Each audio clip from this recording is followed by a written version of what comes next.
Hi everyone, today I am going to show you how to use Kami. Please type in Kami app into the URL address bar in Google, kamiapp.com. Once you have done so, it will take you to the home page, and here in the upper right hand corner is a green button that says create an account. Go ahead and click on create an account. And because I already have an account, mine is taking me to the next page that will show up for you once you create an account. So please sign up using the Gmail button, Gmail sign up, and put in your school email address, please. Once you have done so, you will see this page.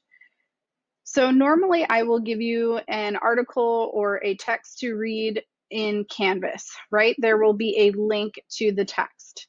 Once you click on that link, something like this will come up, the text. This is an example text I have chosen for this video. Okay, so this is a PDF document, and in the upper right-hand corner, there is a downward arrow with a flat bar. And when you hover over it, it says download. Go ahead and download this document to your computer. Now, everyone's computer has a different default folder for downloads. Mine automatically goes to my downloads folder. Some people have it set up so that their downloads go to their desktop or a documents folder. And often it will allow you to change the folder where your document goes. And so it's a good thing to just take note of where your default downloads go, or if you want to change it, what folder you put it in. So you're then going to click Save. And I can see down here in the lower left-hand corner of my screen that my download has completed. So now this document is sitting on my computer. I'm going to go back to Kami, and I am going to select this center option, open from computer. I don't want to open it from my Google Drive because I didn't share the document, save the document to my Google Drive. I saved the document to my computer. So I'm going to click on this center button, open from computer, and I'm going to go and find it. On my computer, my downloads folder automatically comes up. And let's see, where is that document?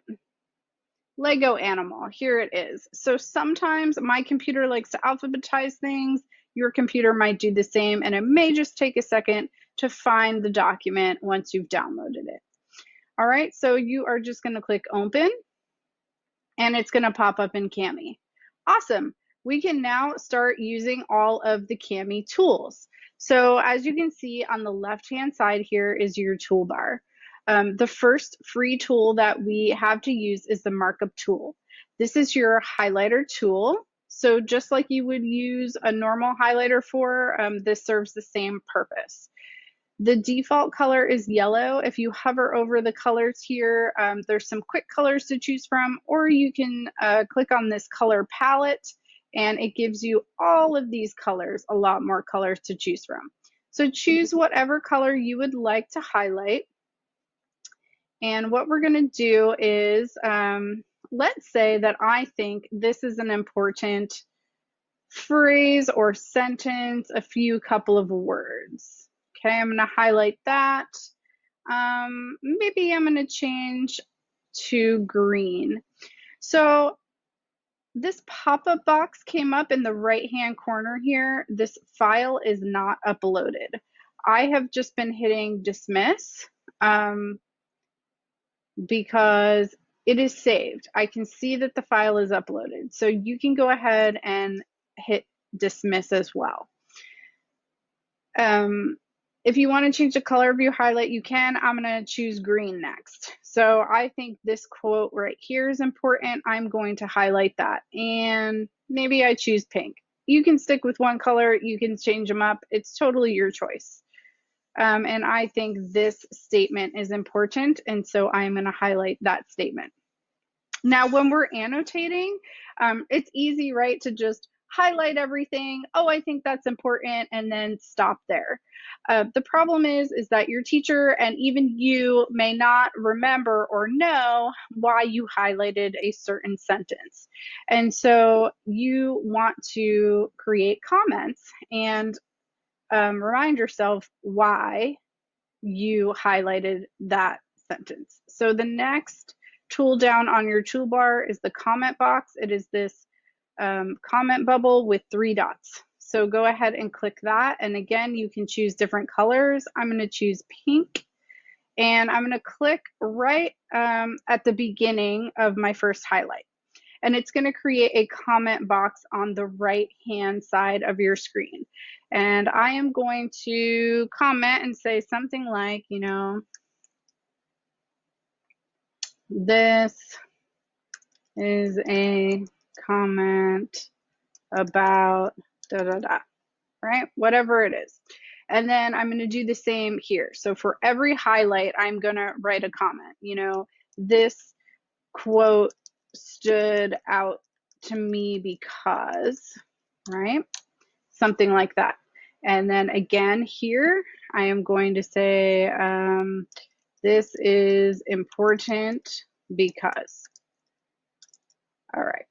So as you add more and more comments, it can get a little crazy on this right-hand side, and it's hard to tell. When you hover over it, it gives this nice gray box around it so that you know. But don't worry, when you go to print, when you're all done with this and you go to download this final document, it will draw lines from each comment dot to the comment box in the right-hand margin. Okay, so you will get those lines later on.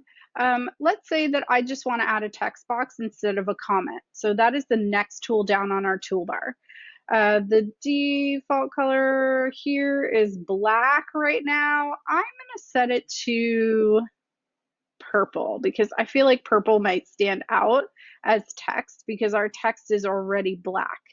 So I'm going to click anywhere. Let's say I want to further comment on Nature Connects art with Lego bricks. I'm going to click to create my text box. It's going to come out really small at first. So you're going to need to take the arrow and drag it longer so that your sentence or whatever words you put in here will fit. So I'm going to say this is important because, right, dot, dot, dot, whatever it is. Another tool that you can use the text box with is the drawing tool. So that is the next free tool down on our toolbar, drawing. I am going to choose a fun color for drawing, maybe pink. Okay, so let's say that I think flamingo is an important vocabulary word. And so I circle it because we circle vocabulary words. And then I want to define flamingo. What exactly is flamingo? I think I know what it is, but I'm not sure. So I'm going to look it up. Is that like a mammal? Is that like a furry beast? Or like, I don't know, is that a bird? Right? So you can't remember. So you go and look up that word and you're going to put a text box here maybe, and then just write like flamingo because it's in the middle of the paragraph. Flamingo is a bird and it's a pink bird to remind yourself. Now, let's say I don't really like my hand-drawn circle here. I feel like it's kind of messy. You do have an eraser tool a couple tools down. For drawings and shapes, you need to just select the second box here. So, and then just click right on wherever you drew and it will disappear. So I want to draw a nicer circle. I'm going to come over here to shapes, which is the next tool after drawings.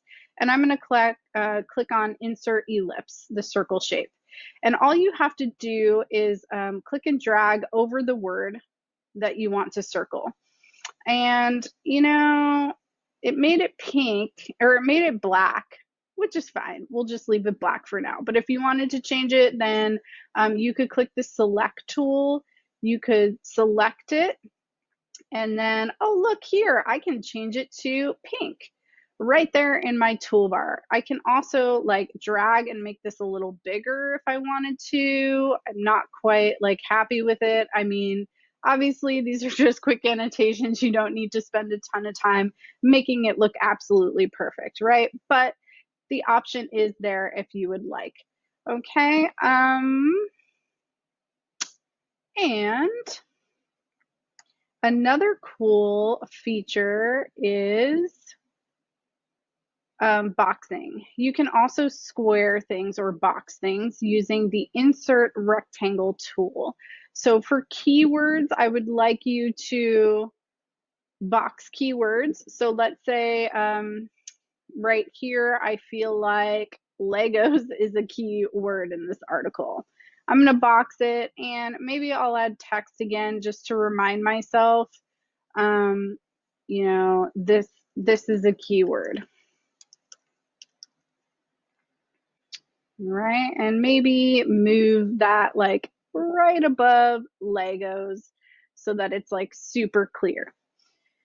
Okay, so you're just going to continue doing this throughout the entire document. When you're all done, you can come up here and click the save. As you will see though, Kami is saving your changes in real time, so you don't have to worry about constantly clicking the save button, but if you want to, you can come up here and do that.